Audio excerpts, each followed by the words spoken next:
পাটের তৈরি পণ্য, পাটের তৈরি ব্যাগ, পাটের তৈরি অনেক ধরনের জিনিসপত্র, আমাদের বাসায় ব্যবহার করার জিনিসপত্র, টেবিলে রাখার জিনিসপত্র। একটা সময় মনে আছে বন্ধুরা, আমার ছোটবেলা এখনো খুব মনে পড়ে। বাবার সাথে যখন বাজারে যেতাম, তখন একটা পাটের ব্যাগ নিয়ে বাজারে যেতাম। তখন আমরা পলিথিন দেখিনি, কারণ সব কিছু তখন পাটের, সবার হাতে একটা করে পাটের ব্যাগ ছিল। সে ব্যাগটা ধরে সবাই বাজারে যেত।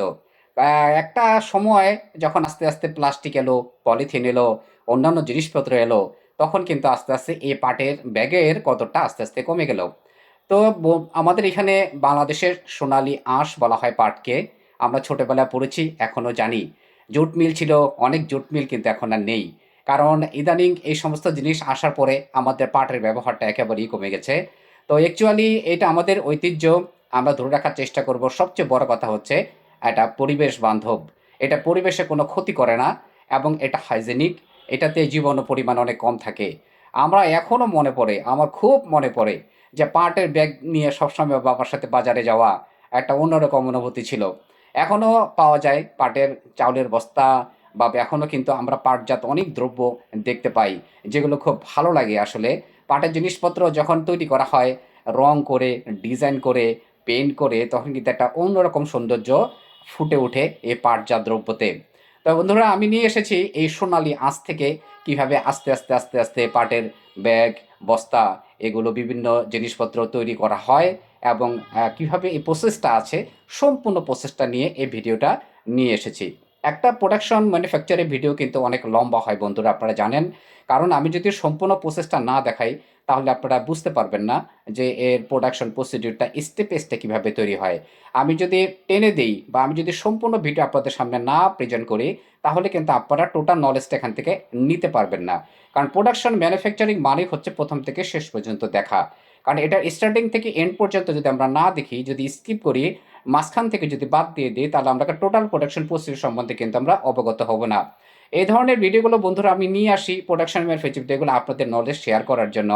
আমাদের সাথে, আমাদের পাশে, আমাদের কাছে নিত্য দৈনন্দিন যে সমস্ত পণ্য আমরা ব্যবহার করি, আমরা জানি ব্যবহার করতেছি, এটা এই, এটা এই, কিন্তু এটা যে কিভাবে বানায় আমরা কিন্তু অনেকেই জানি না। তো যেহেতু আসলে আমাদের দেশের সোনালী আঁশ এই একটা পার্ট, একটা সময় বিদেশে রপ্তানি হতো এই পার্ট, এখনও হয় কিনা আমার জানা নেই, কিন্তু এটার সাথে আমাদের অনেক কিছু জড়িয়ে আছে। তো বন্ধুরা, আজকের ভিডিওটা সম্পূর্ণ দেখবেন, টেনে দেবেন না, স্কিপ করবেন না। আপনারা একটা পার্ট থেকে কিভাবে আস্তে আস্তে আস্তে আস্তে পাটজাত দ্রব্য, বস্তা, ব্যাগ এগুলো তৈরি হয়, তার সম্পূর্ণ ভিডিওটা কিন্তু আমি নিয়ে এসেছি। এই ধরনের ভিডিওগুলো দিতে আমার খুব ভালো লাগে, যে আমরা সবাই সবার সাথে যদি এই নলেজগুলো শেয়ার করতে পারি, তাহলে এখান থেকে আমরা ধারণা পাবো। বিশেষ করে আমাদের নতুন জেনারেশন যারা আছে, পাটজাত দ্রব্যের সাথে তাদের পরিচিতি একেবারেই কম। একটা পাটজাত দ্রব্য কীভাবে তৈরি হয় তারা কোনোভাবেই জানে না, কারণ তারা কখনো দেখে নাই যে পাট থেকে কিভাবে জিনিসপত্র, ব্যাগগুলো তৈরি করা হয়।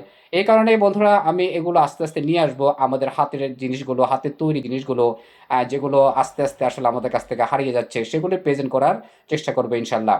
যদি আপনাদের ভিডিও ভালো লাগে, অবশ্যই আপনারা শেয়ার করে দেবেন, যাতে আরও সবাই দেখতে পারে। আর আপনারা কমেন্টে বলে যাবেন এই ধরনের ভিডিও আপনাদের কাছে কেমন লাগে। যদি আপনাদের ভালো লাগে, তবে আরও এই ধরনের অনেক সুন্দর সুন্দর ভিডিও নিয়ে আপনাদের সামনে হাজির হয়ে যাব। আপনাদের পরামর্শ চাই, অ্যাডভাইস চাই, আমার ভিডিও প্রেজেন্টেশন ঠিক আছে কিনা, ঠিক মতো ভিডিওগুলো করা হচ্ছে কিনা, এগুলো কিন্তু আপনারা অবশ্যই কমেন্টে বলে যাবেন। তো আমি আশা রাখবো আপনারা সম্পূর্ণ ভিডিও দেখবেন, আপনাদের ভালো লাগবে। কারণ এই পাট, সোনালী আঁশ কিন্তু আমাদের বাংলার গর্ব। তো এই কারণে আমরা দেখব, আমাদের জেনারেশনকে দেখাবো, তারা যেন পরিচিত হতে পারি যে একটা সময় আমরা শুধু পাটই ব্যবহার করতাম, অন্য কিছু আমাদের হাতে ছিল না। এটা আশা রাখবো বন্ধুরা, আপনি একটু শেয়ার করে দিবেন, যাতে সবাই দেখতে পারে, একটা ধারণা নিতে পারে। একটা সময়কার আমাদের নিত্য প্রয়োজনীয় ব্যবহার্য এই পার্ট, সেটা এখন আস্তে আস্তে আসলে আনকমন জিনিসে পরিণত হয়ে গেছে। তো বন্ধুরা, আমার ভিডিও আপনার কাছে যদি ভালো লাগে, তো ভালো কমেন্ট করবেন, কমেন্টে পরামর্শ দিয়ে যাবেন। আর আপনাদের জন্য সবসময় ম্যানুফ্যাকচারিং প্রোডাকশনের ভিডিওগুলো নিয়ে আসবো, আপনাদের জন্য থাকবে সবসময়।